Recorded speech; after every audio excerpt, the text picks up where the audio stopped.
9월 25일 정치부회 시작합니다.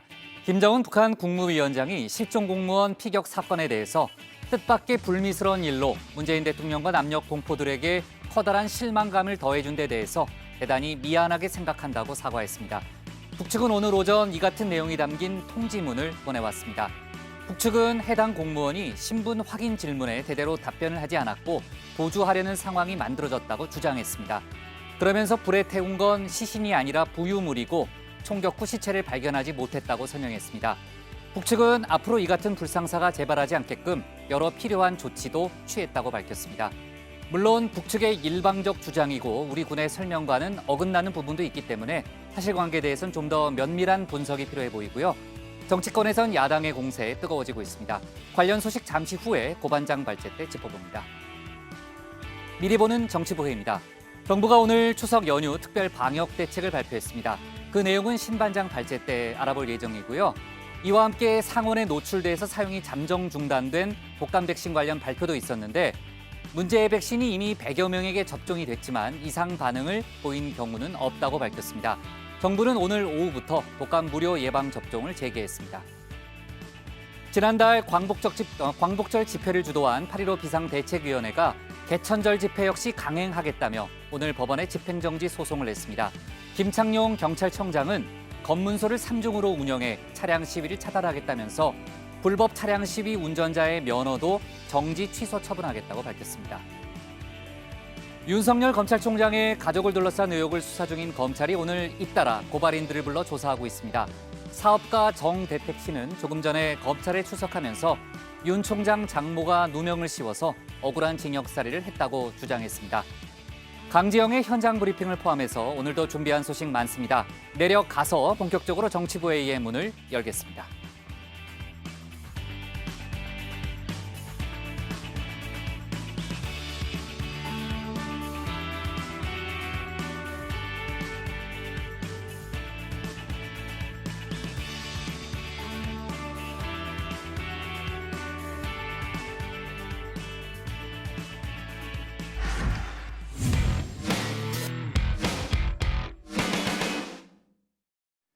북측 해상에서 우리 공무원이 총에 맞아 숨지는 사태가 벌어진 지 사흘이 지난 오늘 북한이 공식 입장을 내놨습니다. 북한은 통지문을 보내서 김정은 위원장의 말을 전했는데요. 김정은 위원장은 뜻밖의 불미스러운 일이 발생해서 문재인 대통령과 남녘 동포들에게 큰 실망을 더해준 점에 대해서 사과의 입장을 전했습니다. 그러면서 시신을 훼손한 적은 없다 이런 주장을 펼쳤는데요. 고반장 발제에서 관련 내용 자세하게 짚어보겠습니다. 네, 충격적인 정말 비극적인 사태가 벌어진 후 오늘 오전까지 아무 말도 하지 않고 있었던 북한이 오늘 우리 정부에 통지문을 보내서 공식 입장을 내놨습니다. 자, 가장 중요한 건 총격 사실과 시신 훼손 사실을 인정하는지 여부였는데요. 총격은 인정했지만 시신 훼손은 인정하지 않았습니다. 자, 북한이 보내온 통지문을 서훈 청와대 국가안보실장이 직접 공개하고 읽었는데요. 들어보시죠. 우리 군인들은 정장의 결심 밑에 해상 경계 근무 규정이 승인한 행동 준칙에 따라 10여 발의 총탄으로 불법 침입자를 향해 사격하였으며 이때의 거리는 40에서 50m였다고 합니다.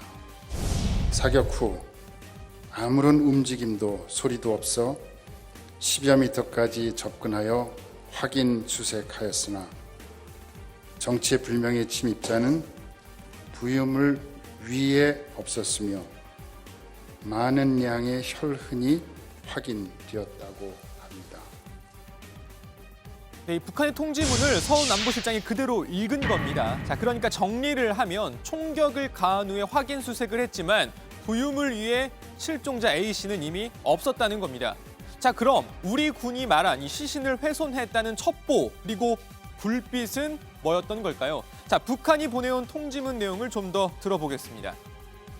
우리 군인들은 불법 침입자가 사살된 것으로 판단하였으며 침입자가 타고 있던 부유물은 국가 비상 방역 규정에 따라 해상 현지에서 소각하였다고 합니다.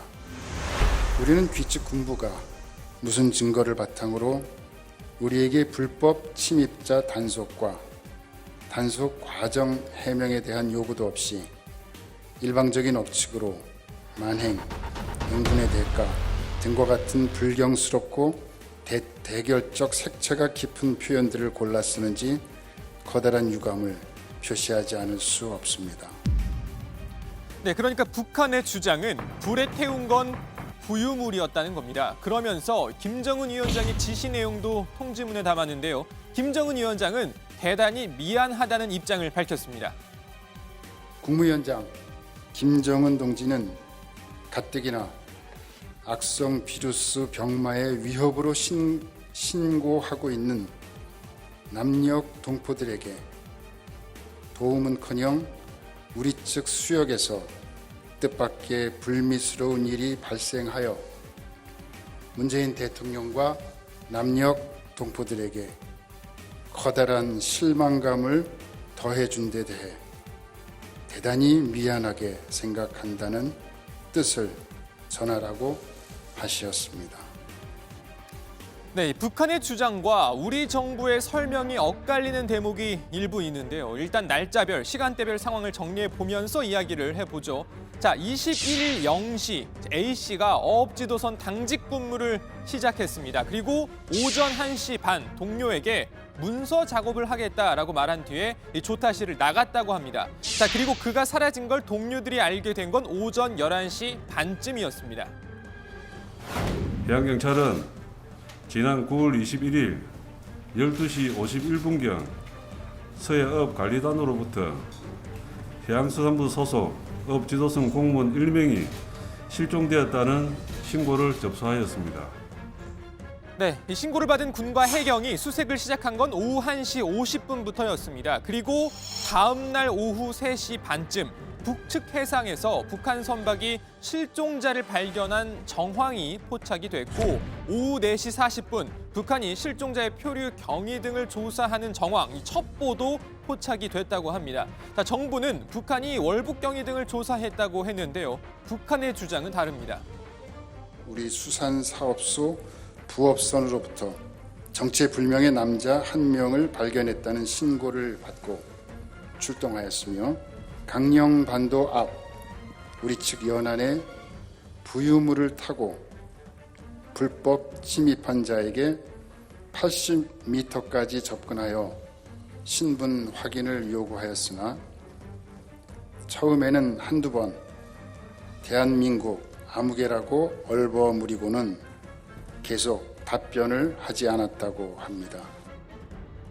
그러니까 이 북한 주장을 그대로 들으면 신원 확인조차 제대로 되지 않았다. 뭐 이런 내용인 것 같습니다. 자, 그리고 우리 측 설명에 따르면 오후 6시 36분 문재인 대통령은 공무원이 해상에서 추락으로 추정되는 사고로 실종됐다가 북한이 해당 실종자를 발견했다는 내용의 서면 보고를 받았다고 합니다. 자, 그리고 밤 9시 40분 북한군이 A씨에게 총격을 가한 것으로 우리 정부는 추정했는데요. 북한이 주장하는 총격 상황은 이렇습니다.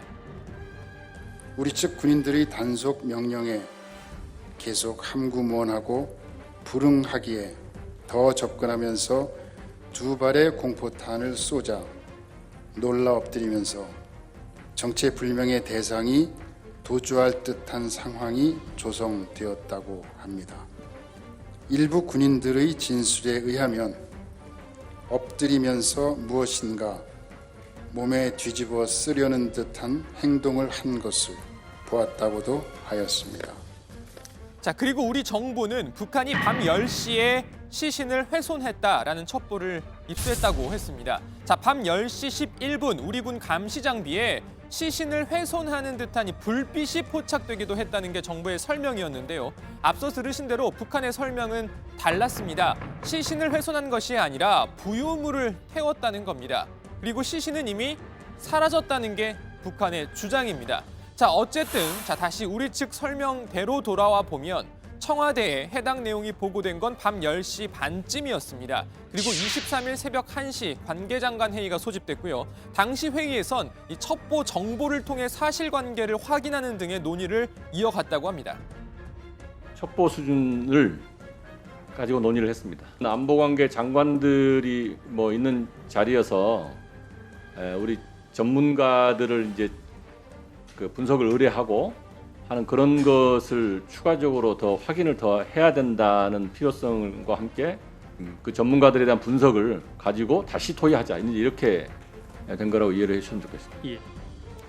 그리고 같은 날 오전 8시 반 대통령 비서실장과 국가안보실장이 문 대통령에게 해당 내용을 대면 보고했습니다. 문 대통령은 이 자리에서 정확한 사실을 파악하고 북에도 확인하라. 만약 첩보가 사실로 밝혀지면 국민이 분노할 일이다. 사실관계 파악해 있는 그대로 국민에게 알리라. 이렇게 지시를 했습니다. 국방부는 오후 1시 반 언론에 실종 내용을 공개하면서 생사 여부는 단정할 수 없다고 발표했습니다. 자, 그리고 오후 4시 35분 우리 정부는 유엔사 군사정전위 채널을 통해서 사실관계를 파악해달라고 요청하는 통지문을 북측에 발송했는데요. 물론 북한은 답이 없었습니다.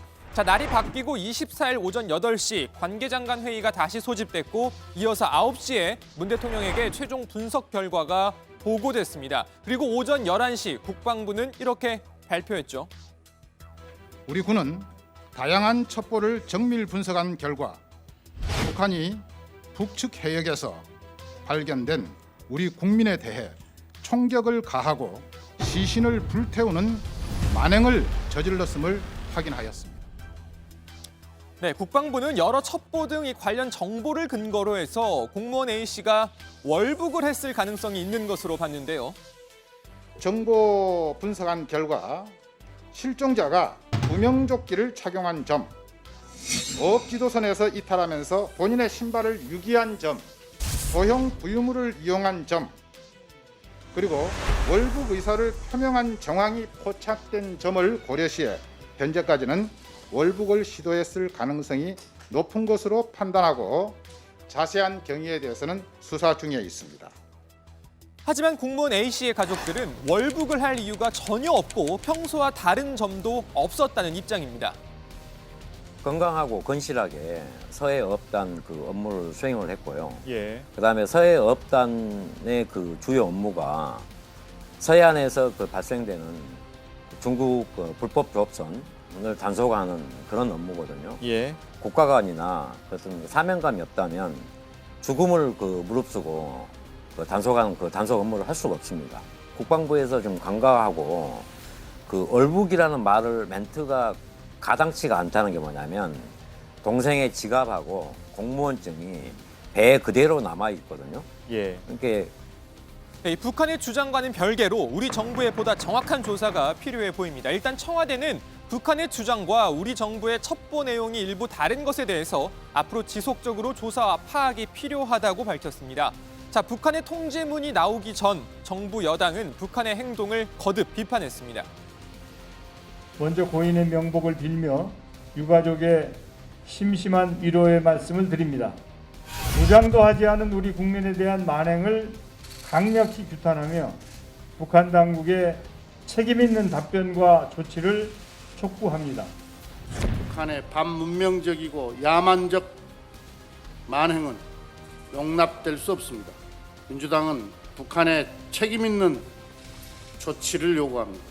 북한은 이번 만행에 대해 대한민국 국민과 희생자에게 사과하고 사건 책임자를 처벌할 것을 강력히 요구합니다. 여당은 국회 차원의 대북 규탄 결의안을 추진하겠다는 입장도 밝혔습니다. 야당 역시 북한을 강력 규탄하고 있는데요. 야당에선 우리 정부를 향해서도 정부가 늑장 대응을 했다면서 비판 입장을 내놨습니다.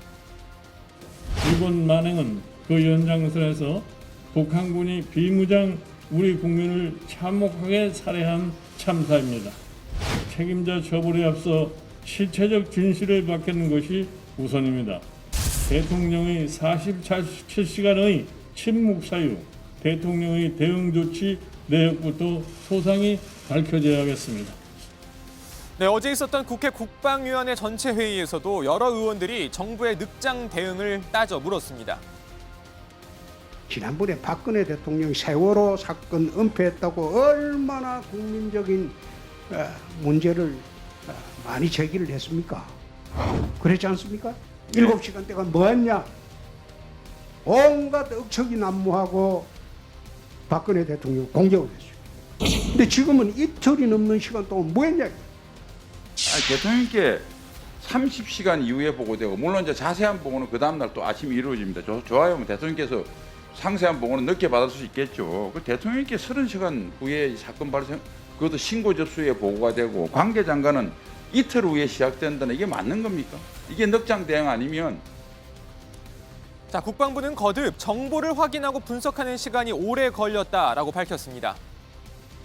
그때 갖고 있는 첩보가 양이 그렇게 정확하게 본질이 그 맞는지 여부를 좀 확인하는 데 시간이 좀 걸렸습니다. 저희가 분석하고 보고하고 하는 신빙성, 그 첩보를 정보화시켜 나가는 신빙성을 높여나가기 위한 노력을 했다는 말씀을 드리겠습니다. 네, 들어가서 이야기 이어가 보겠습니다. 일단 오늘 발제 이렇게 정리합니다. 통지문 보내온 북한, 김정은 큰 실망 감조, 대단히 미안. 네. 북한 김정은 위원장이 오늘 이제 통지문을 보내왔다는 그런 속보가 오후에 들어왔죠. 조금 전에 이제 어제 열렸던 국회 국방위 장면을 저희가 잠깐 봤는데, 오늘은 이제 국회 외통위가 열려서 긴급 현안 질의가 진행이 되고 있고요. 그리고 국회 정보위도 열렸습니다. 국회 정보위에 박지원 국정원장이 출석해서 여야 의원들에게 이번 사태에 대한 상세한 보고를 했는데, 그 속보가 지금 이제 확인이 됐습니다. 지금 이제 국정원 관련한 그런 보고 내용이 확인이 됐는데, 일단 그 속보부터 얘기를 하고 그다음에 통지문 얘기로 넘어가겠습니다. 일단 국정원은 북한 김정은 위원장이 사과의 뜻을 밝힌 데 대해서요, 서해 교전 이후에 북한의 첫 사과라는 점을 강조하면서 상당히 이례적인 사과다라는 점을 부각을 했고요. 또 국정원은 이제 통지문을 보면은 사전에 김정은 북한 국무위원장이 이제 이번 그 A씨에 관한 공무원 A씨에 관한 보고를 받거나 또는 총격을 지시했거나 그런 정황은 없다고 밝혔습니다. 특히 감청 등 특수 정보로도 김정은 위원장의 지시 정황은 없다고 이제 국정원이 보고를 했고요. 또 국정원은 그 월북 여부가 지금 이제 논란이 되고 있잖아요. 이제 가족들 얘기도 이제 아까 고 반장이 소개를 했는데, 그 연평도 공무원 월북 여부에 대해서는 신중한 입장을 취해야 된다는 얘기를 하면서 최종 판단은 하지 않고 있다라는 입장을 얘기했다고 합니다. 그리고 이제 북한이 이제 통지문을 통해서 여러 가지 이제 정황을 설명했잖아요. 근데 우리 군의 설명과 이제 맞지 않는 점이 있다고 아까 이제 고 반장도 설명을 했지 않았습니까? 지금 여러 가지 그 수색 원인 작업을 규명하는 그런 작업을 이제 우리 군도 하고 있는데, 북측의 협조도 좀 이제 좀 기대하고 있고 협력을 구할 것이다라는 그런 보고도 국정원이 했습니다. 자, 어쨌든 국정원의 보고를 종합해 보면 이제 김정은 위원장 명의의 어떤 통지문에 대해서 상당히 의미 부여를 하면서 이번 사태가 이제 김정은 위원장의 지시로 이루어지진 않았다라는 점을 이제 부각을 하고 있습니다. 여러 보도를 종합해 보면은 이제 북한 해군 사령관이 지시를 한 게 아니냐, 이런 보도가 좀 많이 나오고 있는 이제 그런 상황인데, 어쨌든 뭐 누가 지시를 했든 우발적인 행위라고 보긴 좀 어려운 측면이 있죠. 네, 의도적인 행위로 볼 수는 있지만 아무튼 김정은 위원장의 지시는 없었다는 게 이제 국정원의 보고 내용이었습니다.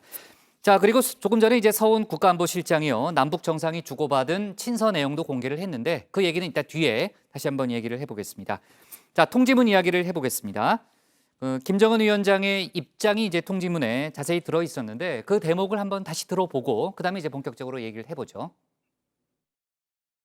국무위원장 김정은 동지는 가뜩이나 악성 비루스 병마의 위협으로 신고하고 있는 남녘 동포들에게 도움은커녕 우리 측 수역에서 뜻밖의 불미스러운 일이 발생하여 문재인 대통령과 남녘 동포들에게 커다란 실망감을 더해준 데 대해 대단히 미안하게 생각한다는 뜻을 전하라고 하셨습니다. 통지문에는 김정은 위원장의 입장과 함께 북한 지도부의 입장도 함께 실렸습니다. 북한 지도부는 미안한 마음을 전한다면서 유감스러운 사건으로 인하여 최근에 적게나마 쌓아온 북남 사이의 신뢰와 존중의 관계가 허물어지지 않게 더욱 긴장하고 각성하며 필요한 안전대책을 강구할 때 대하여 거듭 강조했다, 이렇게 밝혔습니다. 그러면서 불상사가 재발하지 않도록 해경 경계 감시와 근무를 강화하며 단속 과정에서 사소한 실수나 큰 오해를 부를 수 있는 일이 없도록 앞으로는 해상에서의 단속 취급 전 과정을 수록하는 체계를 세우라 지시를 내렸다고 덧붙였습니다. 네. 자, 통지문을 보면 지금 이제 조 반장도 설명했고 아까 이제 고 반장도 얘기했지만은 총격 사실은 인정을 하고 있습니다. 하지만 시신을 훼손한 적은 없다는 그런 논리인 거죠. 네, 북한은 통지문을 통해서 이 해당 실종자가 이 당시에 대한민국의 아무개라고 하면서 얼버무린 후에 단속 명령에 계속 함구무언하고 불응했다라고 주장하고 있습니다.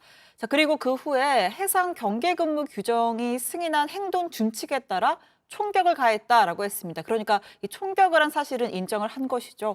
그런데 총격 후에 확인 수색을 해보니 정체불명의 침입자는 부유물 위에 없었으며 많은 양의 혈흔이 확인되었다라는 게 북한의 주장입니다. 그리고 사살된 것으로 판단하고 침입자가 타고 있던 부유물을 국가 비상방역 규정에 따라 해상 현지에서 소각했다라는 겁니다. 그러니까 우리 정부가 설명했던 이 시신 훼손은 인정하지 않고 있는 건데요. 북한의 주장대로라면 우리 군 감시 장비에 찍혔다는 불빛 역시 시신 훼손이 아닌 부유물을 태우는 불빛이라는 겁니다. 네. 자, 북한은 이제 지금 신반장 설명대로 시신 훼손이 아니라는 그런 주장을 하고 있고 또 월북 여부에 대해서도 통지문에 뚜렷하게 밝히지 않았습니다. 문답 내용을 아주 자세하게 얘기는 안 하고 있죠. 오히려 대한민국의 아무개라는 말 정도만 하고 제대로 신원 확인 작업에 불응했다 이런 주장을 하고 있습니다. 하지만 우리 정부는 조금 전에 이제 국정원은 상당히 신중한 입장을 취하겠다는 얘기는 했지만 전반적으로 자진 월북 가능성이 있다는 점은 시사하고 있잖아요. 네, 일단 뭐 말씀하신 것처럼 국정원은 월북 여부에 좀 신중하다라는 입장이긴 했는데 이 정보 당국 관계자에 따르면 해당 공무원 A씨가 이 월북을 시도했던 게 확실하다라는 입장을 밝혔다고 합니다. 이 관계자는 월북을 뒷받침할 근거 역시 확보하고 있다며 여러 첩보를 종합적으로 살펴보면 이 A씨가 북측으로 간 것은 월북 목적이 확실하다는 게 현재까지의 판단이다라고 밝혔고요. 자, 그러면서 이 월북을 시도했다는 것과 또 피격이 이루어졌다는 것, 시신이 훼손됐다는 것 자체는 한 덩어리로 파악된 정보라고 강조했습니다. 김정은 북한 국무위원장이 대단히 미안하게 생각한다 이런 표현을 썼지만요. 북한 측은 우리 정부가 만행이라는 표현을 쓰는 것에 대해서는 되려 유감이라는 입장을 내놨다면서요. 네, 북한은 이 통지문에서요. 무슨 증거를 바탕으로 해서 우리에게 불법 침입자 단속과 단속 과정 해명에 대한 요구도 없이 일방적으로 억측으로 만행, 또 응분의 대가 등과 같은 불경스럽고 대결적 색채가 짙은 표현을 골라 쓰는지 커다란 유감을 표시하지 않을 수 없다라며 일종의 불만을 표했습니다. 신반장, 북한의 주장하고요. 우리 군이나 정부의 조사 내용하고 지금 차이가 나는 부분이 많이 있잖아요. 아까 이제 고 반장이 설명했는데 혹시 청와대의 설명이 있습니까? 네, 청와대 고위 관계자는 우리 군의 첩보를 종합한 판단과 북한의 주장의 일부 차이가 나는 부분에 대해서 앞으로 지속적인 조사와 파악이 필요하다라고 했습니다. 그러면서 또 청와대 고위 관계자는 북한의 통지문에 대해서 정부가 어떤 판단을 하고 있는지 아직 예단하지 말고 있는 글자 그대로만 이해해달라라고 당부하기도 했습니다. 네. 자, 국정원도 이제 조금 전에 제가 이제 속보로 얘기했지만 이제 국회 보고에서 서해교전 사태 이후에 최초의 사과다라는 점을 부각하고 있는데 어쨌든 북한이 보낸 통지문에 이제 김정은 국무위원장의 사과가 포함됐다는 점은 상당히 이례적이긴 이례적인 거죠. 외신도 바로 그 대목에 좀 주목을 하고 있는데요. 로이터 통신과 AFP 통신 등은 김정은 위원장이 남측에 실망을 줘 미안하다는 입장을 밝혔다는 내용을 부각해서 통지문 소식을 전했습니다. 특히 AP통신은 북측 지도자가 특정 이슈에 관해서 남측에 사과하는 건 극히 이례적이라는 평가를 덧붙이기도 했습니다. 자, 이인영 통일부 장관도요. 오늘 이 국회 외통위 긴급 현안 질의에 참석을 했는데 마찬가지로 이 김정은 위원장의 사과와 관련된 질문을 받고 북측이 이렇게 신속하게 미안하다라는 표현을 2번이나 사용하면서 사과 입장을 발표한 적은 없었던 것으로 안다라고 밝혔습니다. 네. 자, 통지문에 대한 정치권의 반응은 어떻게 나오고 있어요, 고 반장? 일단 여야 각 당의 공식 입장이 지금 나왔는데요. 네. 조금 다소 엇갈리는 그런 분위기입니다. 일단 민주당은 공식 브리핑을 통해서 북한의 즉각적인 답변과 또 김정은 위원장의 직접 사과는 이전과는 다른 경우여서 주목한다라고 하면서 이 북한은 우리 국민들이 신뢰할 수준까지 진상규명과 재발 방지 발표 등 책임 있는 자세를 보여주길 바란다라고 강조했습니다. 이 국민의힘은 구두 논평을 통해서 우리 국민이 무참히 짓밟힌 초유의 사태를 친서 한 장, 통지문 한 통으로 애써 덮고 실수였다고 편들어 주려는 것인가 라면서 약간 비판적인 그런 입장을 보였습니다. 네. 자, 그리고요. 이제 친서 얘기로 좀 넘어가 보겠습니다. 조금 전 서훈 국가안보실장이 2번째 브리핑에서 문재인 대통령과 김정은 위원장이 최근 친서를 교환했다라는 얘기가 아까 오전 브리핑에 있었는데 그 친서의 내용을 아예 공개를 했죠. 네, 그렇습니다. 일단 이 친서 같은 경우에는 이번 사태와 연관이 있는 건 아니었고요. 이번 사태가 벌어지기 전에 친서 교환이 있었습니다. 9월 8일에 문재인 대통령이 친서를 보냈고 9월 12일에 김정은 위원장이 답신을 보낸 건데요. 청와대는 오후에 추가 브리핑을 열고 친서 내용을 공개했습니다. 일단 문재인 대통령이 보낸 친서에는 코로나와 집중호우 그리고 수차례 태풍에 이르기까지 우리 모두에게 큰 시련의 시기라면서 매일이 위태로운 지금의 상황에서도 서로 돕지 못하고 있는 현실이 안타깝지만 동포로서 마음으로 함께 응원하고 이겨낼 것이다 라는 내용이 담겨 있었습니다. 우리 8천만 동포의 생명과 안위를 지키는 것은 우리가 어떠한 도전과 난관 속에서도 반드시 지켜내야 할 가장 근본일 것입니다. 부디 국무위원장께서 뜻하시는 대로 하루빨리 북녘 동포들의 모든 어려움이 극복되기를 진심으로 기원합니다. 네, 그리고 이 친서에 대한 김정은 위원장의 답신이 있었다고 했죠. 김정은 위원장은 악성 바이러스 확산과 연이은 태풍 소식을 접하고 누구도 대신 감당해줄 수 없는 막중한 부담을 홀려 이겨내실 대통령의 노고를 생각해보게 되었다면서 이 시련을 넘기 위해 무진 애를 쓰고 계실지 누구보다 잘 알 것만 같다라고 했습니다. 그러면서 끔찍한 올해의 이 시간들이 속히 흘러가고 좋은 일들이 차례로 기다릴 그런 날들이 하루빨리 다가오기를 손꼽아 기다리겠다라고 전했습니다. 네. 하지만 나는 대통령께서 지니고 있는 국가와 자기 인민에 대한 남다른 정성과 강인한 의지와 능력이라면 반드시 이 위기를 이겨내실 것이라고 마음속으로 굳게 믿습니다. 어려움과 아픔을 겪고 있는 남녘과 그것을 함께 나누고 언제나 함께하고 싶은 나의 진심을 전해드립니다. 네, 통지문도 그렇고요. 조금 전에 얘기했던 친서도 그렇고요. 남북이 어떤 경로로 주고받았을지가 또 하나의 관심 포인트죠. 왜냐하면은 판문점 채널이라든지 군통신선이라든지 함정 간의 핫라인이라든지 이런 것들이 다 끊어졌잖아요. 다 끊어지고 지금 이제 개성 남북 연락사무소도 북측이 일방적으로 폭발을 한 상황이기 때문에 어떤 경로로 이제 통지문을 주고받았는지 이제 관심이 많은데 물론 이제 나오는 보도로는 통지문은 박지원 국정원장이 직접 받았다. 그래서 청와대에 전달했다. 이런 보도가 나오고 있습니다. 아직 확인은 정확하게 안 되고 있지만 어쨌든 유력한 지금 설명은 우리 국정원과 북한의 통전부 간의 한 라인이 재가동되는 거 아니냐 그런 예측이 많이 나오고 있습니다. 왜냐하면은 그 2000년에 그 김대중 전 대통령과 또 김정일 국방위원장 시절에 한 라인이 만들어졌었어요. 그러다가 중간에 MB 박근혜 때 잠깐 끊어졌다가 다시 지금 이제 가동을 하고 있는데 지난번에 이제 남북 간의 채널이 다 끊어지면서 이 부분에 대한 언급이 없었습니다. 그래서 아마 이제 국정원과 통전부 간의 어떤 그 채널을 통해서 친서나 그 북한의 통지문이나 친서가 오간 것이 아닌가 그렇게 일단 추정은 되고 있습니다. 일단 그 명의 자체도 통지문 명의 자체도 통전부 명의죠. 있어서, 예. 통지문 자체 명의가요. 좋습니다. 자, 일단 이렇게 정리를 하고요. 속보가 더 들어오면요. 다시 한번 얘기를 해보겠습니다. 오늘 기사 제목은 이렇게 정리하겠습니다. 통지문 보내온 북한, 김정은 큰 실망 감조 대단히 미안으로 제목을 잡겠습니다. 다음은 신혜원 반장의 발제를 들어보겠습니다.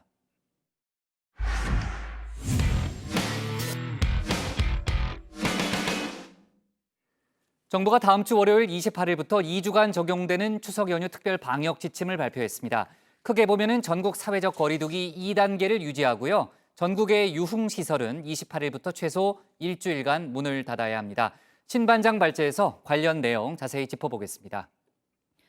네, 정부가 추석 연휴를 전후한 특별 방역 기간, 그러니까 9월 28일부터 10월 11일까지 적용할 특별 방역 대책을 발표했습니다.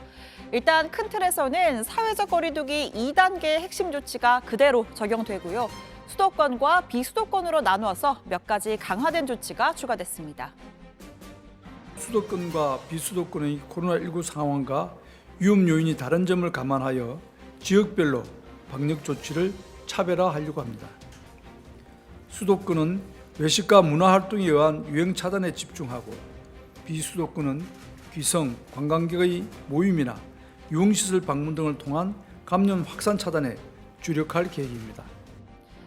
자, 어떤 조치가 있는지 OX 퀴즈로 한번 알아보겠습니다.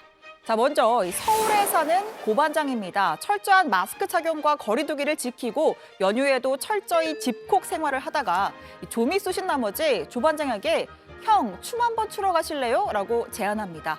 가능할까요? 자, 정답 X입니다. 앞서 말씀드렸죠. 이 2단계 핵심 조치는 그대로 유지. 따라서 수도권 지역의 고위험시설 11개 업종, 클럽, 콜라텍, 감성주점, 헌팅포차, 노래방 등등 전부 집합 금지 명령이 유지됩니다. 자, 이어서 조반장이 답합니다. 춤추러 가는 건 금지야. 난 PC방 가서 게임 한 판 하려고. 자, 가능할까요? 네, 정답은 O입니다. 자, PC방은 고위험시설에서 중위험시설로 재분류됐죠.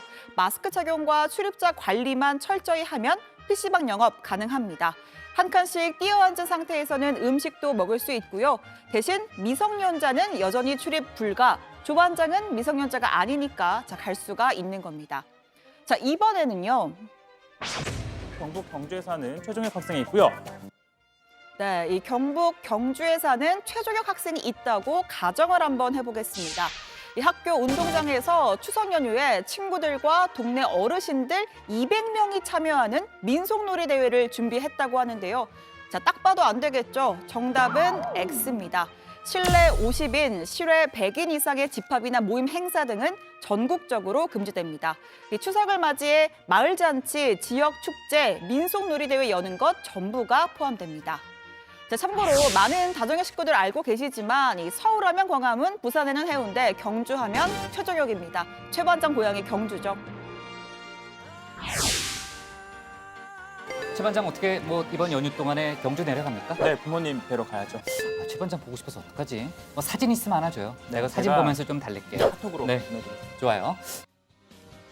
저 때는 사랑을 많이 받았네요. 자, 마지막으로 이 신반장의 가면을 쓰고 살아가는 신포토 씨. 오랜만에 프로야구나 보러 갈까 싶었는데 X, 네, 안 됩니다. 이 프로야구, 축구, 씨름 등의 스포츠 행사 전부 무관중 경기로 진행합니다. 자, 그럼 문화생활을 한번 해볼까 싶어서 국립중앙박물관에 가려고 합니다. O, 가능합니다. 이 정부가 운영을 중단했던 미술관, 박물관, 도서관 등의 실내 국공립시설의 운영을 재개하기로 했는데요. 다만 이용 인원은 절반 이하로 철저히 제한됩니다. 자, 지금 보신 내용들 총 정리하면요. 전국 2단계 조치는 그대로 유지, 실내 50인, 실외 100인 이상의 모임은 금지, 수도권은 고위험시설 11개 업종, 비수도권은 5개 업종이 집합 금지입니다. 특히 이 비수도권의 강화 조치를 눈여겨봐야 하는데요. 비수도권 지역에 대해 지자체별로 집합금지를 해제한 고위험 시설 중 클럽, 용주점 등 용시설 5종에 대하여 9월 28일부터 10월 11일까지 집합금지가 적용됩니다.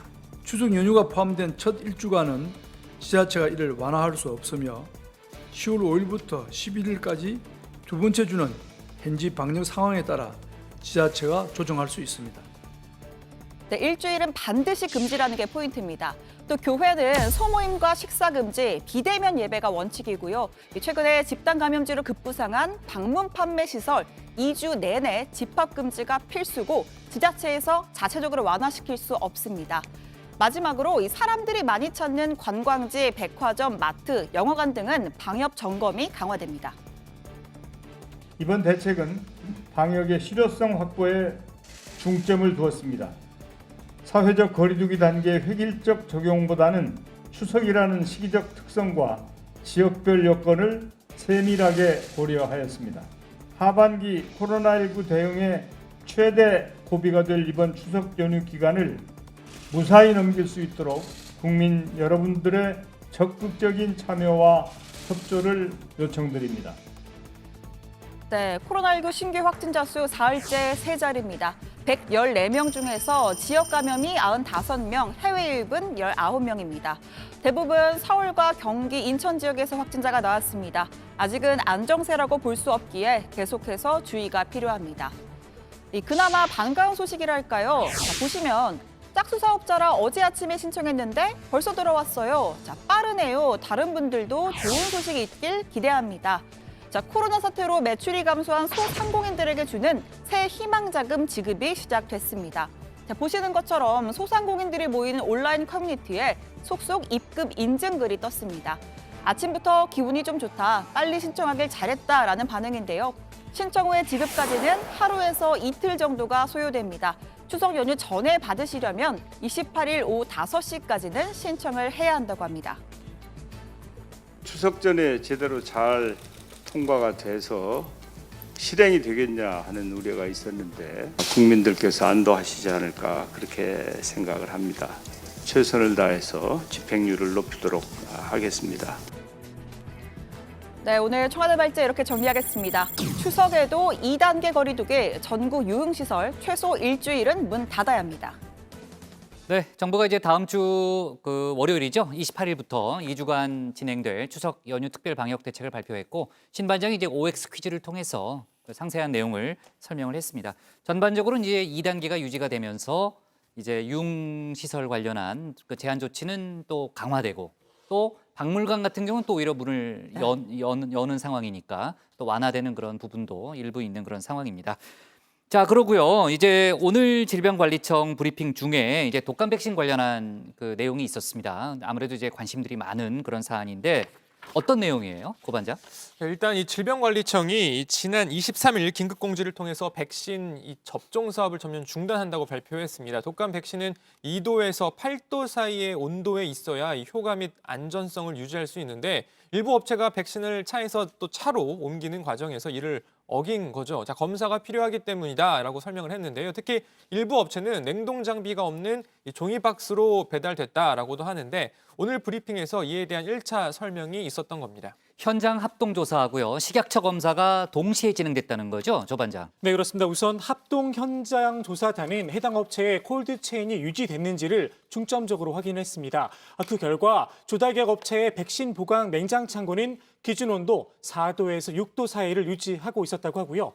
배송에 사용된 냉장 차량에는 자동 온도 기록 장치가 부착이 되어 있다고 하는데요. 현재는 각 배송 차량의 자동 온도 기록지와 운송 소요 시간 그리고 병원에 도착할 때까지의 품질 기준 준수 여부를 확인 중입니다. 식약처는 유통 과정 중에 기준 온도가 유지되지 않은 그러니까 품질에 문제가 있을 수 있는 물량에 대해서 검사를 진행하고 있습니다. 전체 500만 도즈 물량 가운데 1차로 750도즈에 대해서 검사가 이뤄졌다고 합니다. 1톤 냉장 트럭으로 백신을 소분하고 분류하는 과정에서 일정 시간 도로 등에서 상온에 노출된 물품이 있는 걸로 확인이 되어 필요한 항목에 대해서 검사를 시행하고 있으며 검사 기간은 약 2주 정도가 소요될 예정입니다.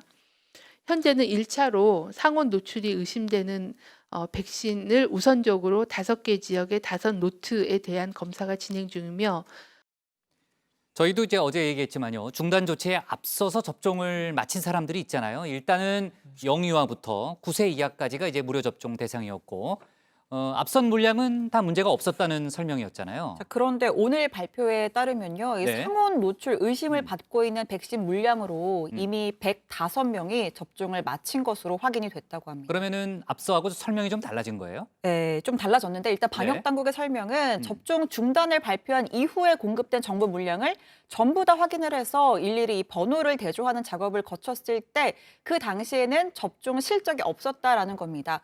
그런데 추후에 또 추가 확인을 한 결과 13세에서 18세 사이 일부와 성인 중에서 해당 물량, 문제가 있다고 의심되는 물량으로 접종을 한 사람들이 확인이 됐다는 겁니다. 추가적으로.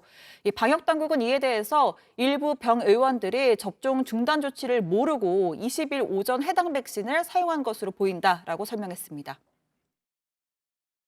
병원 한 군데에서는 그 예방접종이 보통은 저희가 국가 물량이 나가면 국가 물량과 개인 물량을 이렇게 개인이 구매한 물량을 구분해서 백신을 관리하도록 하고 있는데 한 군데의 병원에서는 그게 이제 같이 관리가 되는 그런 일이 발생해서 네, 다만 방역 당국은 현재까지 이상 반응이 보고된 바는 없고 또 지속적으로 모니터링을 하겠다고 했습니다. 또 이 통상 이 독감 백신은 25도에서 최소 14일, 최대 6개월까지는 품질이 유지됐다는 시험 결과도 있다라고 덧붙였습니다. 네, 그런데 전주시 보건소가요. 조금 전에 발표한 바에 따르면은 지금 제가 얘기했던 상온 노출 가능성이 있는 백신 접종자가 전주 시민 179명에게 접종됐다. 네. 그런 내용이에요. 전주시 발표에 따르면요. 그러면은 지금 방역 당국의 설명하고 좀 안 맞는 거 아니에요, 숫자가? 그렇죠. 지금 이제 질병관리병의 네. 설명은 상온에 노출된 독감 백신을 접종받은 인원이 105명이고 모두 13세 이상의 지역이 서울과 부산, 전북, 전남에 걸쳐져 있다라고 했는데 이 전북 전주시 보건소의 설명에 따르면 이 상온에 노출된 것으로 파악된 백신 179개가 전주 시민에게 접종이 됐다라고 밝힌 겁니다.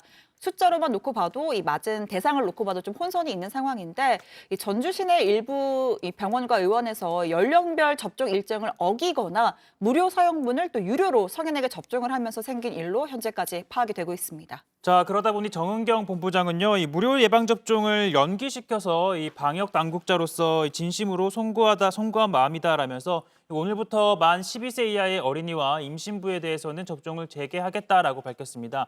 자, 그렇다면 이 만 12세 이하 어린이와 임신부를 대상으로 한 무료 접종은 뭐 괜찮냐, 백신이 괜찮냐 하실 텐데, 자, 이거는 의료기관이 개별적으로 구매한 백신으로 접종을 한 다음에 그 비용을 국가에 청구하는 방식으로 운영이 되고 있어서 이 논란이 제기된 이 상온 노출 물량과는 유통 경로가 다르다고 합니다. 네. 자, 관광지마다 예약이 꽉 찼다 이런 얘기도 저희가 했는데 아무튼 오늘 추석 연휴 방역 지침이 발표가 됐으니까요. 잘 지켜야 되겠죠. 아침에 이제 정세균 총리가 얘기하는 걸 들으니까요. 역시 또 이제 마스크하고 손 씻기 최고의 독감 백신이다 이런 얘기도 있었습니다. 자, 청와대 발제 이렇게 정리하겠습니다. 추석에도 전국 거리두기 2단계 고위험 시설 운영 중단으로 제목을 잡습니다. 다음은 조익신 반장의 발제를 들어봅니다.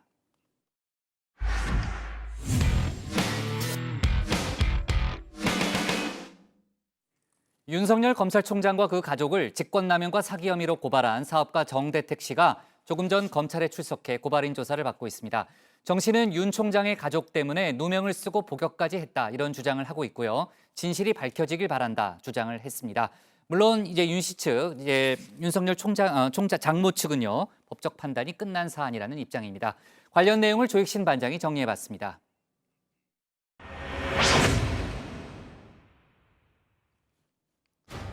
돈도 가족도 잃고 남은 건 한밖에 없다. 윤석열 검찰총장과 그 가족을 직무유기와 소송 사기로 고발했죠. 정대택 씨가 오늘 검찰에 출석했습니다. 고발인 조사를 받기 위해서입니다.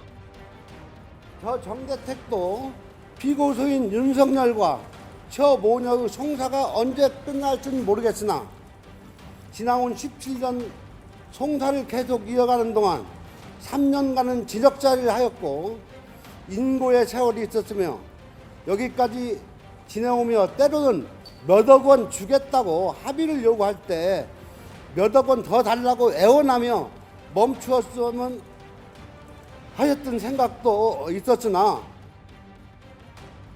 모든 일은 정 씨와 윤 총장의 장모죠. 최모 씨 사이의 악연에서 시작이 됐습니다. 2003년 한 건물에 공동으로 투자를 한 게 화근이었습니다. 당시 두 사람은 배당금을 나누기로 약정서까지 썼지만 돈은커녕 강요죄로 실형을 선고받았습니다. 협박과 강요 때문에 약정서를 억지로 썼다며 최 씨가 정 씨를 고소한 겁니다. 당시 최 씨에겐 백기사가 있었습니다. 약정서 작성에 관여했던 법무사 백모 씨입니다. 협박이 있었다며 최 씨의 손을 들어줬습니다. 그런데 반전이 일어났습니다. 백 씨가 항소심에서 마음을 바꿉니다. 자신이 위증을 했다. 재판부에 증언을 한 겁니다. 갑자기 입장을 바꾼 이유 문제는 역시 돈이었습니다. 백 씨의 고백에 따르면 위증의 대가로 13억 원을 받기로 했답니다. 실제로 최 씨는 현금 2억 원과 3억 원가량의 아파트를 백 씨에게 넘겨줬다고 하는데요. 이때 백 씨가 받은 아파트 윤 총장의 부인 김건희 씨의 소유였습니다. 두 사람 간에 돈 거래가 있었던 정황은 뉴스룸이 확보한 녹취 파일에서도 확인이 됩니다. 무혐의를 빼놓고 나니 두 놈이 짜버리면 내가 곤란한 거야. 같이 집어넣으면 두 놈이 짜거나 말거나 똑같은 얘기인데 그래서 이 tele막내라고 1억 5천 그래놓고 또 대택이하고 그거 할까봐 내가 법무사 1억 줄게 했거든. 그런데 최 씨가 약속을 어겼다고 합니다. 13억 원이 아닌 5억 원으로 거래를 마무리하려 했다는 겁니다. 그렇지 않아도 양심의 가책을 느끼고 있었던 백 씨. 최 씨 행태를 보고 마음을 돌린 겁니다. 이 법무사 백 씨, 결국 실형 2년형을 선고받아 철창 신세를 졌습니다. 위증죄 때문이냐고요? 아닙니다. 검찰은 변호사법 위반으로 백 씨를 기소했습니다. 최 씨가 백 씨에게 준 돈을 법률 자문 비용이라고 해석한 겁니다. 변호사도 아닌 법무사에게 수억 원을 주고 법률 자문을 구한다라. 더욱이 당시 검찰은 위증죄에 대해선 아예 기소조차 하지 않았습니다. 정 씨의 항소심 결과도 최 씨의 승소였습니다. 정 씨는 당시 사건이 최 씨의 소송 사기라는 입장입니다. 최 씨가 백 씨에게 준 아파트도 딸 김건희 씨 소유였죠. 김 씨도 공범이라면서 말입니다. 모녀에게 약 6억 원 상당의 현금과 아파트를 대가로 받고 약정서 작성을 부인하는 등 모해위증 범죄에 자수하였고 또 각고의 노력 끝에 새로운 증거들을 발견하여 모녀와 양 등을 고소하였으나 모두 불기소 처분되어 윤석열 검찰총장도 책임에서 자유로울 수 없다고 주장했습니다. 직접 편지도 보내고 요청서도 보내고 중앙지검장한테 왔을 때도 보내고 법무검찰 징계위원회 징계도 하고 해결이 안 되니까 고소를 하는 거죠. 최 씨 측은 정 씨의 이번 고발에 대해 이미 강요죄와 무고로 대법원 판단까지 다 끝난 일이다 이런 입장을 밝혔습니다. 정 씨 외에도 윤 총장 가족 문제로 검찰을 찾은 사람 또 있습니다. 열린민주당 황희석 최고위원입니다. 황 최고위원은 앞서 윤 총장의 장모 최 씨와 부인 김건희 씨를 도이치모터스 주가 조작 혐의로 고발을 했는데요. 이에 대해서도 최 씨 측은 아직 도이치모터스의 주가 조작 여부도 확정되지 않았다 이렇게 반박을 했습니다. 결국 판단은 검찰의 몫이겠죠. 어떤 결론을 내릴지 지켜볼 일입니다.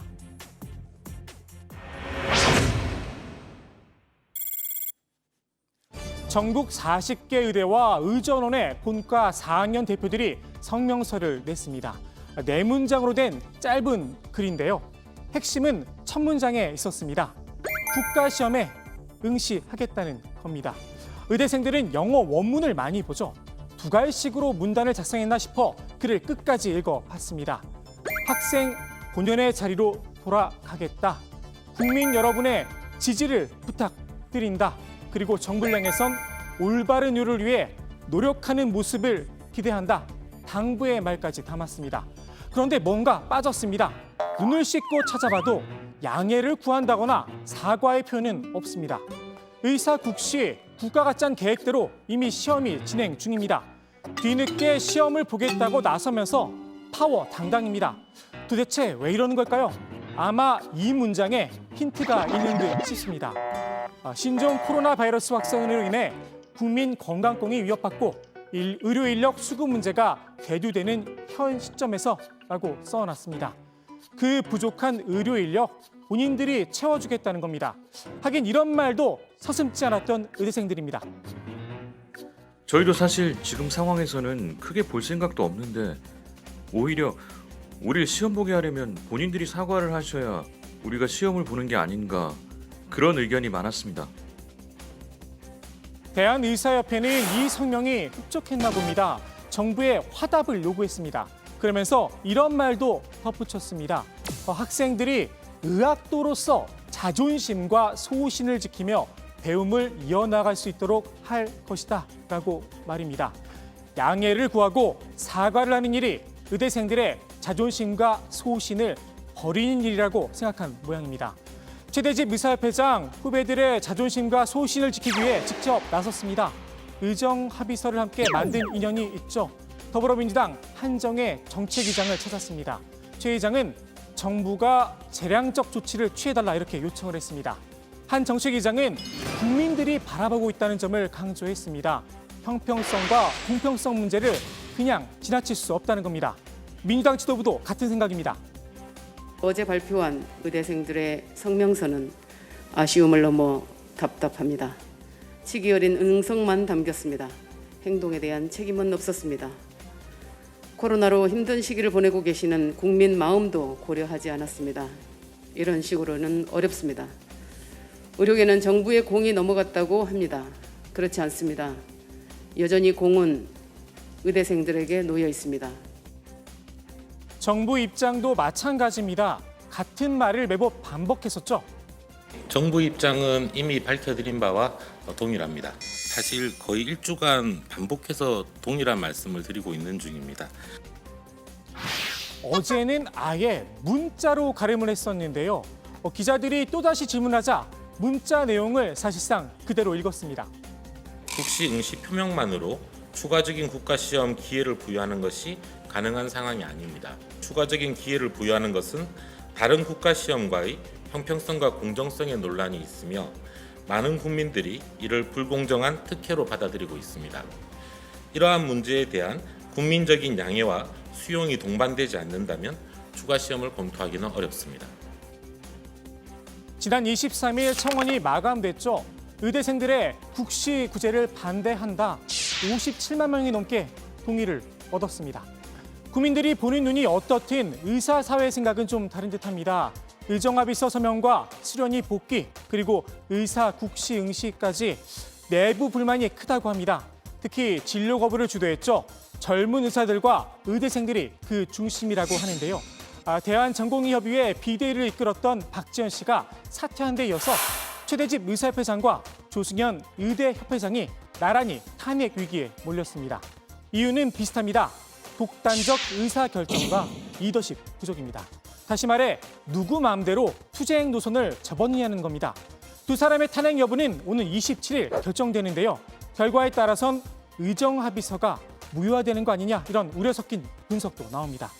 의료계에 골든타임이란 말이 있습니다. 환자의 생과 사를 가르는 시간을 말하는데요. 의대생들이 이 골든타임을 놓치고 있는 게 아닌가 싶기도 합니다. 의사들이 내리는 그 사망 선고 지금은 국민들의 손에 쥐어져 있습니다. 오늘 국회 발제 이렇게 정리합니다. 윤석열 가족 고발인 조사 수사 탄력 갔나?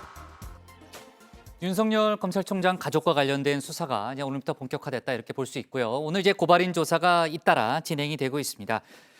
이성윤 서울중앙지검장이요 관련된 수사를 특수부에 맡기려 한다 이런 보도도 나왔죠. 네, 뭐 정확하게는 지금은 특수부라는 명칭은 안 쓰고 안 있기는 쓰죠. 하죠. 예, 네, 예. 조선일보에서 한 보도였는데요. 자, 이성윤 지검장이 윤 총장 가족 사건을 옛 특수부인 이 반부패 수사부에 배당하는 걸 사건을 배당하는 걸 반부패 수사부에도 사건을 검토하라라고 지시를 했다는 겁니다. 자, 앞서 서울중앙지검 형사 1부가 맡고 있던 관련 사건을 형사 6부에 재배당을 했었는데요. 중앙일보에서도 관련된 내용이 보도가 됐습니다. 보도에 따르면 중앙지검 관계자는 수사를 하면서 검사들끼리 문의는 있을 수 있어도 지금 수사팀을 보강한다든지 특수부 검사들이 수사에 참여한다든지 하는 일은 전혀 없다라고 밝혔습니다. 네. 자, 그리고요. 이제 윤석열 검찰총장 가족 또 이제 나경원 전 의원 관련한 수사가 이제 속도를 내고 있다. 이런 얘기 저희가 좀 다뤘었고요. 자, 그리고 오늘 좀 이건 다른 얘기인데 민주당 윤건영 의원을 이른바 허위 인턴 의혹으로 고발한 시민단체 관계자도 검찰 조사를 받았다면서요. 네, 서울 남부지검은 민주당 윤건영 의원과 백원우 전 청와대 비서관을 고발한 시민단체 법치주의 바로세우기 행동연대 이종배 대표를 불러 조사를 했습니다. 윤 의원은 이 한국미래발전연구원 기획실장이던 지난 2017년 회계직원 김모 씨를 당시 국회의원이었던 백 전 비서관의 의원실에 인턴으로 허위 등록해서 부정하게 급여를 챙겼다라는 의혹을 받았었는데요. 자, 김 씨는 지난 5월에 당시 윤 의원이 김 씨 자신의 명의의 이 차명 계좌를 사용했고 국회 사무처에서 5달 동안 545만 원을 받았다 이렇게 언론에 제보를 한 바 있습니다. 자, 이에 대해서 이 윤 의원은 이 별도의 계좌를 사용한 건 맞지만 차명 계좌가 아니었고 법인 자금을 개인적으로 사용한 것도 없다라고 해명한 바 있습니다. 네. 자, 구본환 인천국제공항공사 사장 이제 해임권을 놓고 논란이 계속되고 있는데 일단 어제 해임하는 의결이 됐죠. 네, 어제 국토부가 제출한 이 구사장의 해임 건의안을 의결했습니다. 이에 따라서 국토부가 해임 절차를 밟을 것으로 보이는데요. 이 해임 건의안을 임명권자인 문재인 대통령에게 제출을 해서 재가를 받으면 해임이 최종적으로 결정됩니다. 네. 해임 사유가 뭐예요? 네, 일단 국토부가 두 가지를 좀 문제 삼고 있는데요. 하나는 이 지난해 10월 국정감사 당시에 이 태풍 위기에 부실하게 대응을 했고 또 행적을 허위로 보고했다고 합니다. 태풍 미탁이 상륙하던 시기였는데 구사장이 사택 인근의 고깃집에서 법인카드로 22만 원을 사용했고 또 국회 일정으로 허위 보고를 했다고 합니다. 또 다른 하나는 기관 인사 운영의 공정성 훼손 등 충실 의무 위반인데요. 부당한 인사를 당했다며 해명을 요구한 직원을 직위 해제한 점을 문제 삼았습니다. 구본환 사장이 오늘 법적 대응에 나서겠다는 입장을 밝혔다고요? 네, 그렇습니다. 구 사장은 국토부가 해임 절차를 밟는다면 법적 소송을 제기하겠다 이렇게 밝혔습니다. 구 사장은 많은 언론과 국민은 본인의 해임 사유가 소위 인국공 사태에 꼬리 자르기로 해석하고 있다면서 일각에서 지적하듯이 토사구팽이라면 어느 누가 몸을 던져 일하겠느냐라고 날을 세웠습니다. 그러면서 임기 3년이 보장된 본인에게 국토부가 9월 초 이유 없이 자진 사퇴를 강요해 당혹스럽다면서 전문가들은 직권남용과 강요죄 등의 법률 위반 소지가 있는 것으로 판단하고 있다. 그러면서 법적 대응을 예고했습니다. 근데 법적 대응뿐 아니고요. 인국공 사태 관련해서 뭔가 폭로를 하겠다 이런 얘기도 했다고요. 그렇습니다. 구 사장은 해임을 강행한다면 숨은 배경을 두고 사회적 문제로 비화된 직고형과 인국공 사태와 관련해 관계기관 개입 등 그동안의 의혹이 국정감사와 언론 보도, 검찰 수사 등에서 밝혀지게 될 것이다 이렇게 말을 했습니다. 만일 자신이 해임이 된다면 인국공 사태와 관련해 윗선에서 어떤 개입이 있었는지 폭로를 하겠다는 걸로 보입니다. 네, 조금 전에 이제 신 반장이 설명했던 해임 사유에 대해서는 특별한 해명은 있었어요? 국토부가 문제 삼은 법인카드 사용 그리고 직원의 직위해제 문제는 국회와 정부 측에 모두 해명을 해서 소명이 이루어졌다 이렇게 주장을 했습니다. 네. 자, 어쨌든 본인이 법적 대응에 나서고 또 인국공 사태에 대해서 뭔가 폭로할 게 있다고 지금 주장을 하기 때문에 관련된 논란이 계속될 것 같네요. 네. 자, 오늘 국회 발제 이렇게 정리하겠습니다. 윤석열 가족 고발인 조사 수사 탄력 반나로 제목을 잡습니다. 다음은 최종혁 반장의 발제를 들어보겠습니다.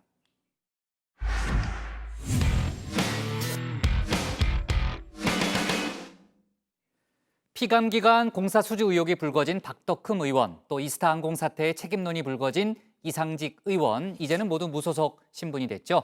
이처럼 국회의원들은 논란이 일 때마다 탈당을 일종의 정치적 비상구로 활용해왔습니다. 물론 각 정당도 공세로부터 벗어날 수 있는 일종의 꼬리 자르기 논란 또 여전히 갖고 있죠.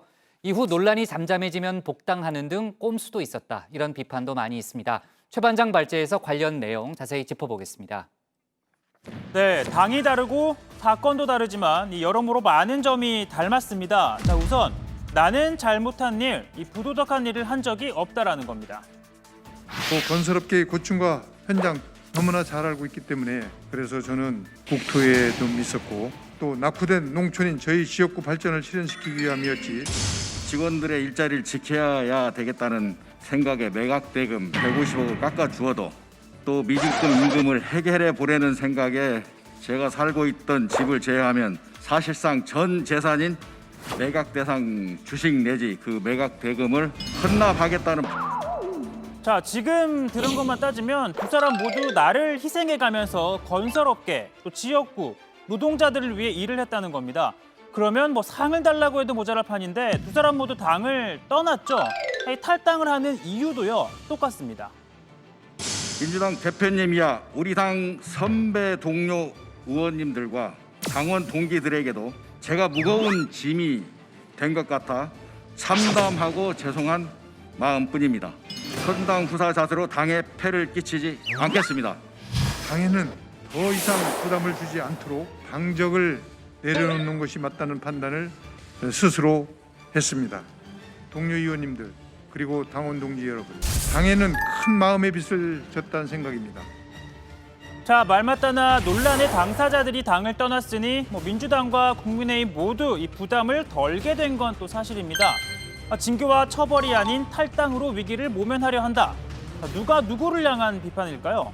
그럼 이 징계와 처벌이 아닌 탈당으로 꼬리 자르기를 했다. 또 이건 어느 당이 어느 당을 향한 비판이었을까요? 자, 위는요, 민주당이 국민의힘을 향한, 그리고 아래는 국민의힘이 민주당을 향해 내놓은 말인데 제 얼굴에 침 뱉기 아닐까 싶습니다. 자, 그렇다면 두 사람 이 탈당은 오롯이 당을 위해 내린 결정이었을까요? 자, 두 사람 이 점도 닮았습니다. 외로운 싸움을 이겨내고 스스로 결백함을 증명해냄으로써 비로소 갚을 수 있다는 생각입니다. 또 저에 관한 의혹을 성심성의껏 소명하겠습니다. 그리고 되돌아오겠습니다. 탈당과 동시에 사실상 다시 돌아오겠다라는 예고를 벌써부터 한 겁니다. 자, 두 당의 당원 당규를 보면요, 세부적인 표현엔 다소 차이가 있지만 이 제명 처분을 받은 사람은 5년 내에는 복당할 수 없다라고 되어 있습니다. 즉 징계로 제명이 되면 곧바로 재입당이 어렵고 향후 또 공천을 받을 때 불이익을 받을 수 있기 때문인데요. 그러다 보니 징계를 받기 전에 탈당한 것 아니냐라는 겁니다. 특히 이상직 의원 같은 경우에는요. 윤리감찰단이 굉장히 강도 높은 조사를 진행하고 있습니다. 자, 라고 했던 만큼 이 징계는 수순이라는 관측이 나오기도 했었습니다. 자, 이처럼 탈당을 일종의 정치적 비상구로 활용한 사례 어제 오늘 일이 아닙니다. 좀 최근의 예를 한번 들어보면요. 친인척을 보좌진으로 채용해 논란이 일었던 서영교 의원. 이 당이 중징계 방침을 밝히자 최종적인 징계 수위가 결정되기 전에 그 직전에 탈당을 했습니다. 2016년 7월이었는데요. 그리고 1년 2개월 만에 복당을 합니다. 당교에는 이 징계를 피하기 위해 탈당한 사람도 5년 안에는 복당할 수 없도록 되어 있지만 소위 치트키가 있죠. 당무위나 최고위 의결을 거치면 가능합니다. 우리 서영교 의원님이 복당. 그래서 서영교 의원님 일어나서 인사 한번 하시죠.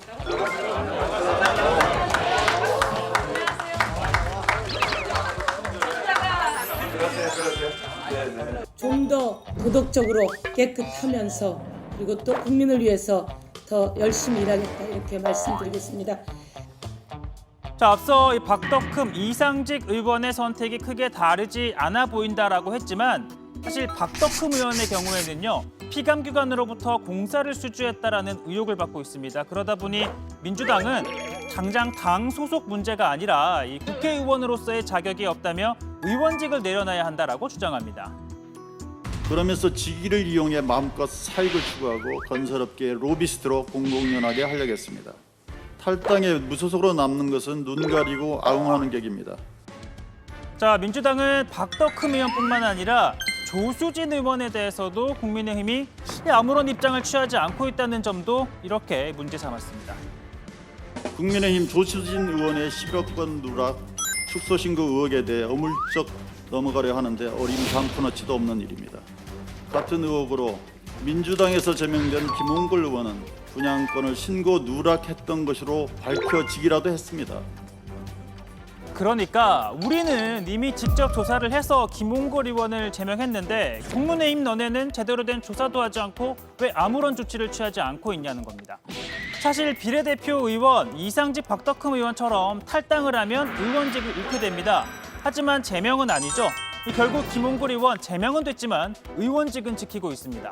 즉 예나 지금이나 의원직 사퇴나 국회 차원의 중징계는 찾아보기가 힘들다는 겁니다. 자, 끝으로 이 소식 좀 짚어볼 텐데요. 며칠 전이죠. 이해찬 전 민주당 대표의 전기를 다룬 만화책 출간 이 축하 행사가 열렸는데 그야말로 이 전 대표를 향한 헌사가 쏟아져 나왔습니다. 그런데 곰곰 생각해 보니 그래도 이해찬 대표님 뒤를 졸졸 따라다니기 잘했다. 나에게 큰 행운이었다. 자, 이날 행사에 참석한 이동걸 산업은행 회장의 건배사가 뒤늦게 알려져 논란이 일었죠. 대한민국. 자, 이게 왜 하실 텐데 실제 건배사는요. 가자 20년 대한민국 1등 국가였습니다. 자, 이 회장이 이해찬 대표의 20년 집권론을 가리켜 저에게 가장 절실하게 다가온 말이라고 했던 건데요. 자, 국민의힘은 이 공무원의 정치적 중립 위반이라며 반발했습니다. 자, 이 회장은 정치 원로의 노고에 대한 예우 차원으로 정치적 의도는 전혀 없었다며 자력 있지 못한 발언에 대해 사과드린다라고 밝혔습니다. 자, 오늘 발제 이렇게 정리합니다. 추석 앞두고 악재 정리한 여야 징계 회피성 탈당 비판 불가피입니다. 자, 마지막에 잠깐 짚어봤지만요. 이동걸 산업은행 회장이 이해찬 전 대표의 행사장에 참석해서 건배사를 했고 그 건배사 내용이 논란이 됐습니다. 본인이 이제 입장을 내놨다고 재판장이 설명했지만요. 오늘 국회 정무위가 열렸는데 그 정무위에서 여당 의원들의 질의가 잇따랐다면서요. 예, 이 산업은행장 같은 경우에는 이 금융위원장의 대청으로 대통령이 임명을 하는데 이 주호영 국민의힘 원내대표는요. 산업은행법에 따르면 사는 임직원은 이 처벌 규정 적용과 관련해 공무원으로 본다면서 정치적 중립을 어긴 이동걸 회장에 대해 엄격히 책임을 물을 것이다라고 밝혔습니다. 자, 이에 오늘 정무위 전체 회의에서 이 회장을 불러 이 해당 발언에 대한 취지를 집중 추궁하겠다고 했었는데요. 민주당 측에서 반대에 나오지는 않았습니다. 다만 이 야당 의원들은 은성수 금융위원장을 상대로 사는에 대한 관리 감독이 부실한 것 아니냐는 등의 이 질타를 쏟아냈습니다. 정치적 의도는 없었으며 사려 깊지 못한 발언에 대해 사과드린다. 이런 보도자를 냈는데 참 이게 누가 봐도 정치적인 발언 아닙니까? 가짜 20년이 왜 나옵니까? 국책은행장이. 그런데 그 모임의 성격이 그것이 금융시장하고 무슨 직접적인 연관이 있습니까? 이 산업은행장하고 금감원장에게 뭐 구두로라도 질책을 하셨나요?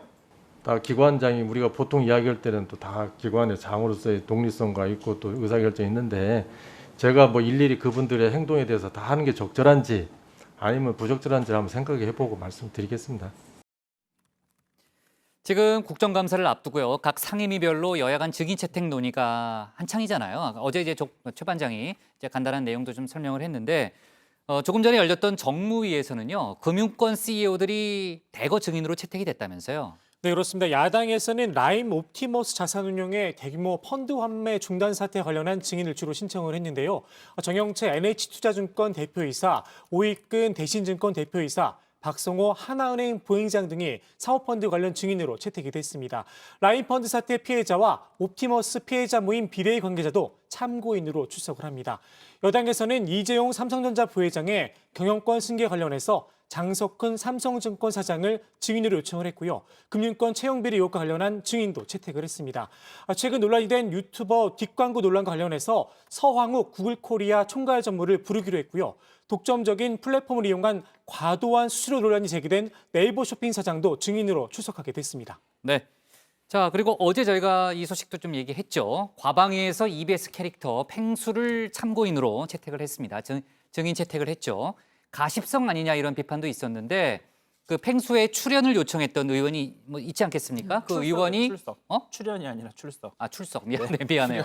아, 이거 방송인이라 가지고 팽수가. 자, 아무튼 그 팽수를 괴롭히려고 증인 신청한 것이 아니다. 이런 입장을 내놨다고요. 네, 팽수가 이 국감에 참고인으로 채택이 됐다는 소식이 알려진 이후에 팽수 공식 유튜브 채널에 의미심장한 글과 노래가 올라왔는데요. 노래를 부르는 영상이 올라왔는데 본인이 팽수가 부르는 게? 네, 내용이 나는 팽수, 있는 그대로의 내 모습, 날 사랑해줘 라는 내용입니다.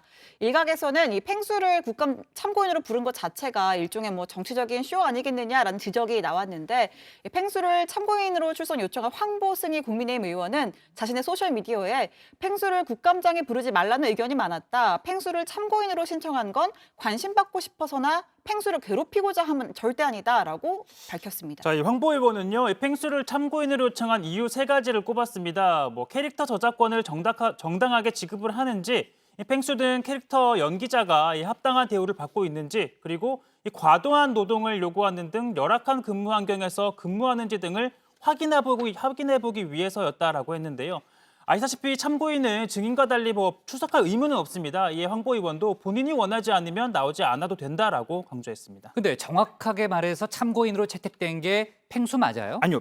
그 참고인에 채택된 거는 팽수가 아니라 과방위가 확정된 명단을 확인해 보면 EBS 팽수 캐릭터 연기자로 되어 있습니다. 연기자예요? 어제 신 반장이 연기자 속에 없다고 그랬는데. 그러니까 그러다 보니까 더더욱 뭐 팽수는 팽수다라고 얘기하는 것처럼 더더욱 뭐 출연 가능성은 좀 낮지 않을까 싶은데 참고로 작년에 이 팽수가 외교부 청사를 방문을 했을 때도 사전에 서면으로 신원을 확인하고 청사에 저렇게 들어갔었는데요. 말한 것처럼 물론 뭐 팽수는 남자도 아니고 여자도 아니고 팽수는 팽수죠. 그렇군요.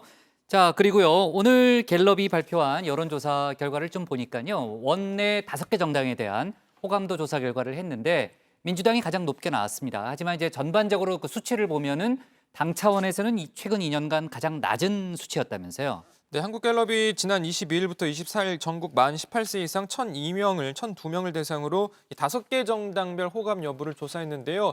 정당을 하나만 선택하는 방식으로 집계되는 정당 지지도가 아니라 각 당에 대한 호감 여부를 물어보는 겁니다. 자, 지금 이 그래프를 보시면요. 호감이 간다라는 응답은 민주당이 40%, 정의당이 27%, 국민의힘 25%, 열린민주당 20%, 국민의당 19%로 나타났습니다.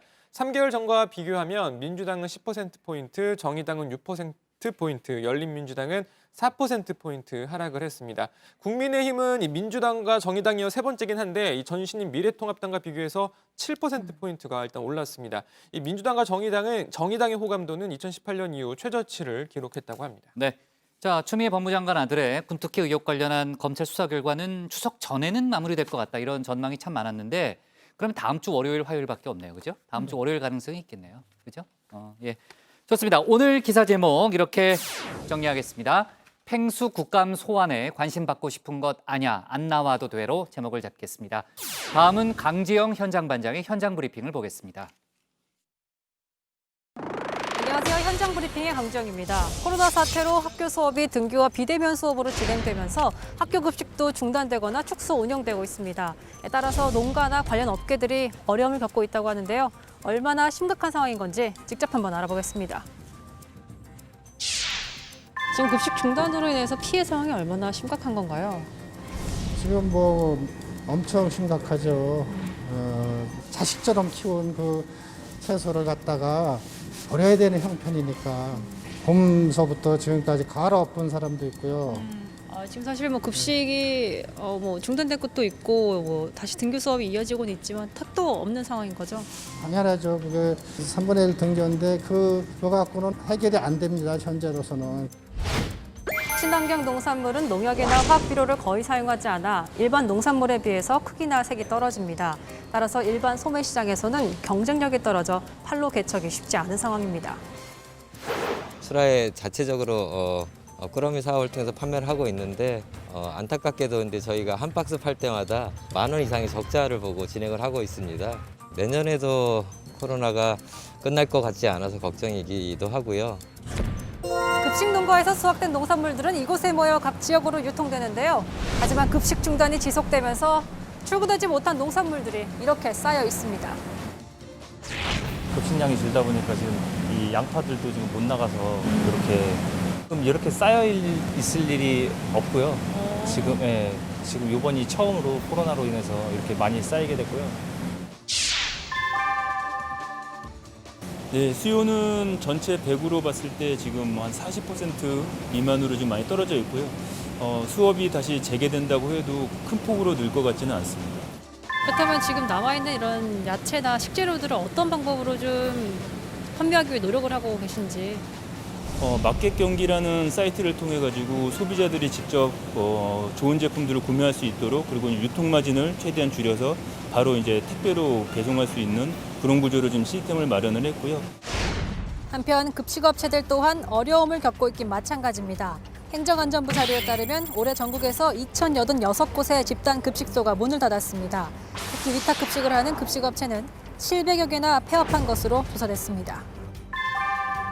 한 학교에 만약에 1,000명이다 했으면 사실 저희는 1,000명으로 해가지고 준비를 했는데 실제 운영되는 거는 3분의 1밖에 등교를 안 하다 보니까 식재료는 식재료대로 폐기가 되고 인건비는 인건비대로 지출이 되는데 매출은 이제 아예 그냥 다 없어지는 그런 상황. 학교와 급식 계약을 맺으면 업체는 미리 인력과 식재료를 구하지만 학교 측은 매월 배식 인원을 확인해 추후에 정산합니다. 때문에 급식이 중단되거나 축소될 경우 그 부담은 급식업체가 고스란히 떠안을 수밖에 없습니다. 저희 같은 경우는 계약이 계속적으로 연기되는 통에 고용유지 지원금을 못 받고 코로나로 인해서 영업을 중지시킨 경우라든지 이런 업체들에 대해서 그런 지원을 하는 것 같은데 저희한테는 전혀 또 그런 지원도 지금 없습니다. 내내 등교 중지했다가 3분의 1 등교하다가 또 계속 이런 식으로 반복되다 보니까 이 업체들이 손해를 본 거에 대해서 정부가 손실을 일부라도 보전을 해줘야 된다고. 코로나 재확산 우려가 계속되는 가운데 이런 급식농가와 업체들은 제대로 된 지원을 받지 못한 채 스스로 어려움을 헤쳐나가고 있습니다. 정성껏 키운 친환경 농산물들을 손해보급할 수밖에 없는 상황인 건데요. 이런 농가와 사각지대에 놓인 급식 업체들에 대한 실질적인 대책 마련 시급해 보입니다. 지금까지 현장 브리핑의 강정희였습니다.